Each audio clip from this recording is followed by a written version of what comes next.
మొన్నటి ఎన్నికల్లో అధికారానికి దూరమైన తర్వాత వైఎస్ఆర్ కాంగ్రెస్ పార్టీ అంత తక్కువ సీట్లకే పరిమితమైన తర్వాత అది కోలుకోవడానికి ఎంత టైం పడుతుంది, ఏ విధంగా కోలుకుంటుంది అని చెప్పి చాలామంది అనుకున్నమాట వాస్తవం. బట్ ఎవరు ఊహించని విధంగా వైసీపీ క్యాడర్ చెక్కు చెదరలేదు, దాని బలం చెక్కు చెదరలేదు. మొన్న ఎన్నికల్లో 40% ఓటు బ్యాంక్ ఏదైతే ఉందో అది పెరగడమే కానీ రవ్వంత కూడా తగ్గిందనే సూచనలు కనిపించడం లేదు. చివరికి 164 సీట్లతో అధికారంలోకి వచ్చిన కూటమి పార్టీలు కూడా వైసీపీ మీద తీవ్ర ఫ్రస్ట్రేషన్, ఆగ్రహం లేచిన దగ్గర నుంచి పడుకునేంత వరకు పాలకపక్ష కూటమి వాళ్ళ పత్రికలు, టీవీ ఛానళ్ళు, మీడియా ఇంకా నిత్యం వైసీపీ జగన్ భజన చేసుకుంటూ ఉన్నారు.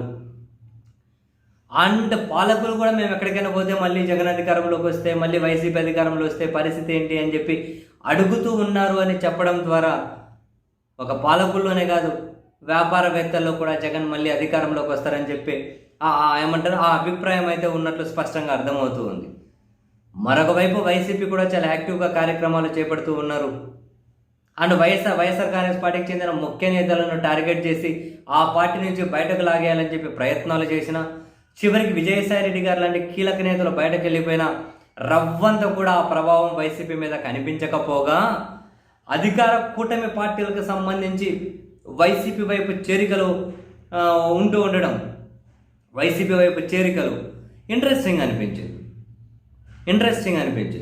వరుసగా వైసీపీ నుంచి కూటమి పార్టీల వైపు వెళ్ళిపోయిన వాళ్ళు వైసీపీలోకి వస్తూ ఉన్నారు. ఇప్పటి వరకు కూటమి పార్టీల్లో ఉన్న వాళ్ళు కూడా వైసీపీలోకి వచ్చేస్తూ ఉన్నారు. కీలకంగా టీడీపీలో ఉన్న వాళ్ళు ఇంతకుముందు చాలామంది వచ్చారు, జనసేనలో ఉన్న వాళ్ళు వచ్చారు, బీజేపీలో ఉన్న వాళ్ళు వచ్చారు. తాజాగా కూడా టీడీపీ, జనసేన, బీజేపీకి చెందినటువంటి నేతలు జగన్మోహన్ రెడ్డి గారి సమక్షంలో వైసీపీ కండువా కప్పుకున్నారు. ఎమ్మిగనూరు నియోజకవర్గానికి సంబంధించి బీజేపీ ఇన్ఛార్జీలు, టౌన్ ప్రెసిడెంట్లు, టీడీపీ కౌన్సిలర్లు, జనసేనలో ఉన్నోళ్ళు అందరూ జగన్ గారి సమక్షంలో కండువాలు కప్పుకున్నారు. మురహరి రెడ్డి అంట, కిరణ్ కుమారు, మధు, మల్లికార్జున్, ఇందులో నియోజకవర్గ ఇన్ఛార్జీలు ఉన్నారు, టౌన్ ప్రెసిడెంట్లు ఉన్నారు, కౌన్సిలర్లు ఉన్నారు, కీలక నేతలు ఉన్నారు. వీళ్ళందరూ కూడా జగన్మోహన్ రెడ్డి గారి సమక్షంలోనే వైసీపీ కండువాలు కప్పుకోవడం ఇంట్రెస్టింగ్. అధికార కూటమి నుంచి వెళ్తూ ఉన్నారు. నేను చాలాసార్లు చెప్పాను, మళ్ళీ చెబుతూ ఉన్నాను, నోట్ మై వర్డ్స్.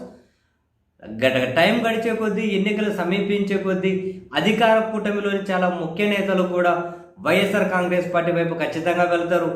ఆ మేరకు వాళ్ళు కట్చిప్లుగానే వేసుకొని ముందే రెడీగా ఉన్నారు కూడా కొందరు. ఆ దిశగా సమాచారం కూడా అందుతూ ఉంది. ఇప్పుడు అధికారంలో ఉంది కాబట్టి ఇప్పుడు దాని నుంచి ఎందుకు దూరం జరగడం అని చెప్పి అనుకుంటూ ఉంటారు. నెక్స్ట్ ఎన్నికలు వచ్చేసరికి కూటమి కలిసి ఉన్నా, కూటమి విడిపోయినా కొన్ని ఆ పార్టీల నుంచి అయితే ఎగ్జిట్ డోర్ చూసుకొని కొందరు కీలక నేతలు కూడా బయటకు వచ్చే ఛాన్సెస్ అయితే మెండుగానే ఉన్నాయి.